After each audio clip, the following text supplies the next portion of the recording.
राजस्थान से जुड़ी प्रगति की हर बात। सुजस आवाज राजस्थान, हमेशा आपके साथ। सुजस पॉडकास्ट में मेधा से आप सुन रहे हैं प्रदेश की खास खबरें। एक नजर आज की हेडलाइंस पर। राष्ट्रीय युवा दिवस के उपलक्ष्य में आज हुआ राज्य स्तरीय युवा महोत्सव का रंगारंग आगाज। 12 जनवरी को होगा आयोजन का समापन। मुख्यमंत्री भजनलाल शर्मा ने केंद्रीय जल शक्ति मंत्री और हरियाणा के मुख्यमंत्री के साथ ली बैठक। यमुना जल समझौते के क्रियान्वयन के लिए जल्द ही बनेगी जॉइंट टास्क फोर्स। मुख्य सचिव सुधांश पंत ने rising Rajasthan global investment summit में निवेश एमओयू के कार्यान्वयन की प्रगति की समीक्षा। हस्ताक्षरित एमओयू को 3 श्रेणियों में विभाजित करेगी राज्य सरकार। और अब सुनिए खबरें विस्तार से।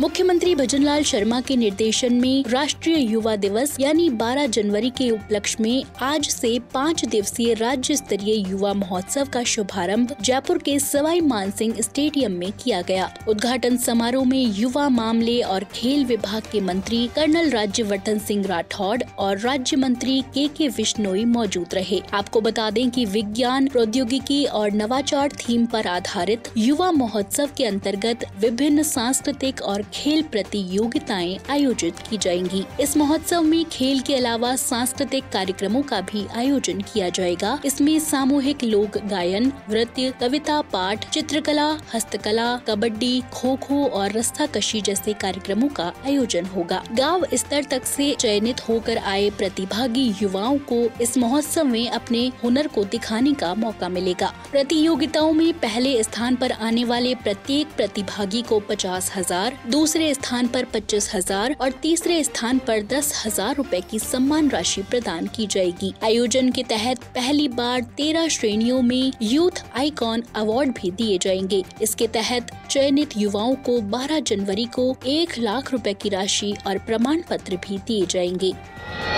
कार्यक्रम को संबोधित करते हुए युवा मामले और खेल विभाग मंत्री कर्नल राज्यवर्धन राठौड़ ने कहा कि राज्य सरकार युवा कल्याण के लिए प्रतिबद्ध होकर काम कर रही है। श्री राठौड़ ने कहा कि हमारे युवाओं में हुनर की कमी नहीं है। उन्होंने कहा कि हर क्षेत्र में हमारे युवा देश और प्रदेश का नाम रोशन कर रहे हैं।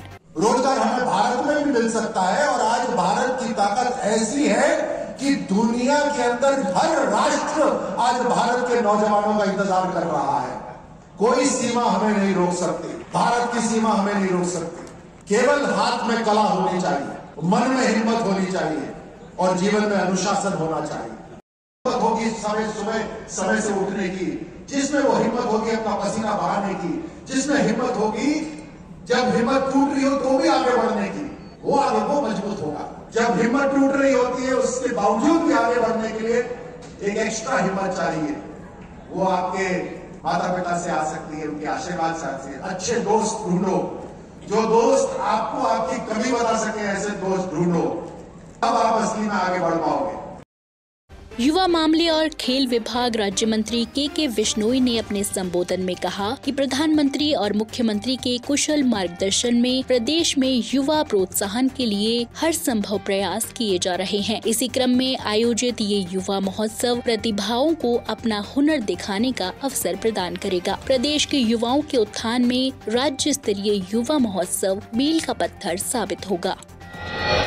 इससे पहले कल मुख्यमंत्री भजनलाल शर्मा ने दिल्ली में केंद्रीय जल शक्ति मंत्री CR पाटिल और हरियाणा के मुख्यमंत्री नायब सैनी के साथ महत्वपूर्ण बैठक की। मुख्यमंत्री भजनलाल शर्मा ने कहा कि राजस्थान के शेखावाटी अंचल के किसानों को जल्द ही यमुना जल का लाभ मिलेगा। श्री शर्मा ने कहा कि इस जल समझौते की जल्द क्रियान्विति के लिए दोनों राज्यों के अधिकारियों की एक जॉइंट टास्क फोर्स बनेगी जो DPR पर काम करेगी। मुख्यमंत्री ने कहा कि युवा जल समझौता दोनों राज्यों के लिए बहुत अच्छा समझौता है। राजस्थान का शेखावटी अंचल लंबे समय से यमुना जल का इंतजार कर रहा है। अब वो इंतजार खत्म होने जा रहा है और जल्द ही अधिकारियों की जॉइंट टास्क फोर्स DPR पर काम शुरू करेगी। इस अवसर पर मुख्यमंत्री ने केंद्रीय जल शक्ति मंत्री का आभार प्रकट करते हुए कहा कि प्रधानमंत्री नरेंद्र मोदी की अगुवाई में केंद्रीय मंत्रालय द्वारा जिस तरह जल जीवन मिशन और नदियों से जोड़ने का काम किया गया, उससे राजस्थान सहित पूरे देश में पानी की कमी नहीं रहेगी।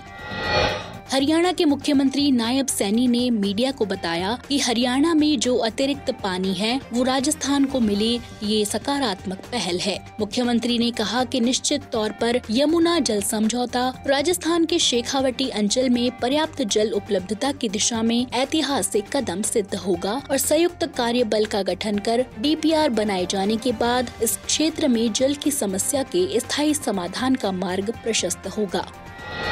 बढ़ते हैं आगे। मुख्यमंत्री भजनलाल शर्मा ने कहा कि युवाओं के प्रति संवेदनशीलता और तत्परता के साथ लिए जा रहे निर्णय युवाओं के सरकारी नौकरी के सपनों को पूरा करने में कारगर सिद्ध हो रहे हैं। प्रदेश में सरकार की ओर से पारदर्शिता के साथ भर्ती परीक्षाओं के आयोजन से लेकर समय पर नियुक्तियां दी जा रही हैं। नववर्ष की शुरुआत से पहले ही लगभग 81,000 सरकारी नौकरियों के लिए वर्ष 2025 में होने वाली परीक्षाओं का कैलेंडर जारी किया गया है। साथ ही इसी माह में लगभग 13,500 युवाओं को नियुक्ति पत्र दिए जाएंगे। राज्य सरकार की ओर से कार्यकाल के पहले ही वर्ष में लगभग 47,000 पदों पर युवाओं को नियुक्तियों की सौगात दी गई है। इसी तरह लगभग 15,000 पदों के लिए पूर्ण पारदर्शिता के साथ आयोजित की जा चुकी परीक्षाओं के परिणाम भी शीघ्र जारी किए जाएंगे। राज्य के युवाओं को मैं भरोसा दिलाता हूं कि उनके सपने को पूरा करने के लिए हमारी सरकार कोई कोर कसर नहीं छोड़ेगी। हमने पूरा कैलेंडर जारी किया है, 81,000 वैकेंसियों का कैलेंडर जारी किया।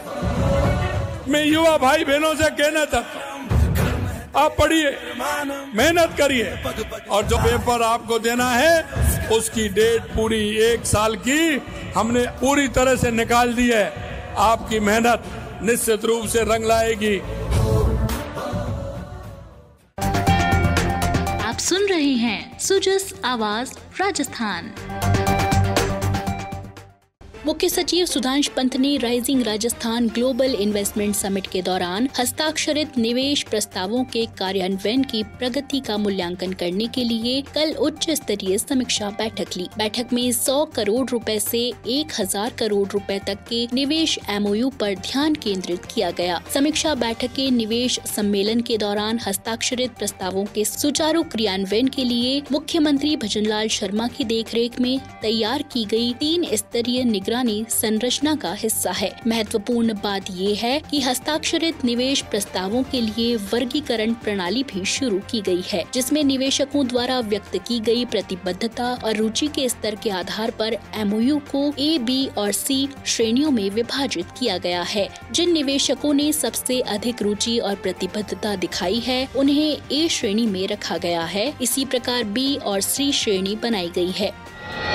मुख्य सचिव ने अधिकारियों को A श्रेणी के निवेशकों को प्राथमिकता देने और उनकी परियोजनाओं की ग्राउंडिंग और कार्यान्वयन के लिए समर्पित कदम उठाने के निर्देश दिए। B स्तर और C स्तर के निवेशकों को भी उनके निवेश प्रस्ताव और प्रतिबद्धता के अनुसार उचित ध्यान दिया जाएगा। सरकार ने संबंधित अधिकारियों को निवेशकों के साथ संवाद स्थापित करने और चिन्हित भूमि पार्सल के आवंटन के लिए एक स्पष्ट रूपरेखा भी दी है। आगामी 31 जनवरी तक संबंधित विभाग सचिव और जिला कलेक्टर निवेशकों के लिए साइट विजिट की सुविधा प्रदान करेंगे और रीको, नगर निगमों या अन्य सरकारी विभागों के तहत उपयुक्त भूमि पार्सल की पहचान करने में सहायता करेंगे। 31 मार्च तक सभी चिन्हित भूमि निवेशकों को उनके निवेश प्रस्तावों की उचित प्रक्रिया के बाद आवंटित किए जाएंगे। निवेश शिखर सम्मेलन के दौरान समझौता ज्ञापनों पर हस्ताक्षर करने वाले सभी निवेशकों के साथ टेलीफोन पर संचार की एक सीधी लाइन पहले ही स्थापित की जा चुकी है। मुख्य सचिव सुधांश पंत ने कहा कि अपने कार्यकाल के पहले ही वर्ष में 35 लाख करोड़ रुपए के रिकॉर्ड निवेश समझौता ज्ञापनों पर हस्ताक्षर करना राज्य सरकार के लिए एक महत्वपूर्ण उपलब्धि है। सभी विभागों के लिए निकट समन्वय में कार्य करना, A श्रेणी निवेशकों की पहचान करना और यह सुनिश्चित करना है कि उनके प्रस्तावों को सभी चरणों में कुशलता पूर्वक लागू किया जाए। विभागीय सचिवों को लेकर जिला कलेक्टरों तक सभी अधिकारियों को पारदर्शी, समयबद्ध और त्वरित तरीके से कुशलता पूर्वक कार्य करना चाहिए। तो आज के सुजस पॉडकास्ट में इतना ही। मेधा को दीजिए इजाजत। कल फिर होगी आपसे मुलाकात। तब तक के लिए नमस्कार।